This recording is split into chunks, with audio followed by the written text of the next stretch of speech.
Aujourd'hui nous vous amenons vers une histoire mystique ou plutôt mystérieuse. C'est une histoire qui vient de se passer à Douala au Cameroun.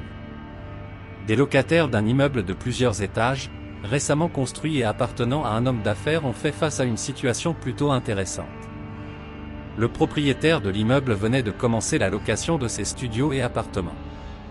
Il exigeait d'avance 6 mois de loyer et une caution pour intégrer son immeuble.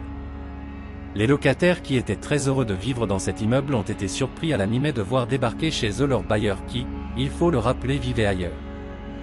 Le bailleur était venu leur annoncer le décès de son fils aîné. À l'annonce du décès du fils du propriétaire, les locataires vont en bon africain lui présenter leurs condoléances. Après les condoléances, le bailleur va partir, mais seulement le 21 mai, soit une semaine plus tard, il est revenu à bord d'une grosse voiture toute neuve et a convoqué ses locataires en réunion. À la réunion, il va annoncer que les 7 mois de loyer suivants seront gratuits pour tous les locataires. Parmi les locataires, il y avait un pasteur, qui va s'empresser de demander au propriétaire pourquoi il veut leur donner 7 mois de loyer gratuit, surtout avec le deuil qui a certainement nécessité des dépenses. Le propriétaire va juste répondre qu'il fait de son immeuble ce qu'il veut et va mettre fin à la réunion et s'en aller. Le pasteur va trouver qu'il y a trop de coïncidences.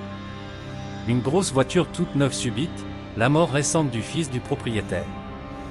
Tout ceci, ça va l'emmener à conclure que le bailleur est probablement un sorcier. Le pasteur va alors expliquer aux autres locataires que la proposition est mystique et les conseiller de déménager. Nous avons appris que cet immeuble est actuellement presque totalement vidé, tous les locataires ayant décidé de fuir le loyer gratuit. Et vous, qu'auriez-vous fait? Resterez-vous dans l'immeuble pour profiter de cette gratuité, surtout par ces temps de vaches maigres? Dans ce fait divers, nous aussi nous sentons une forte odeur du mystique et trouvons le geste du bailleur suspect.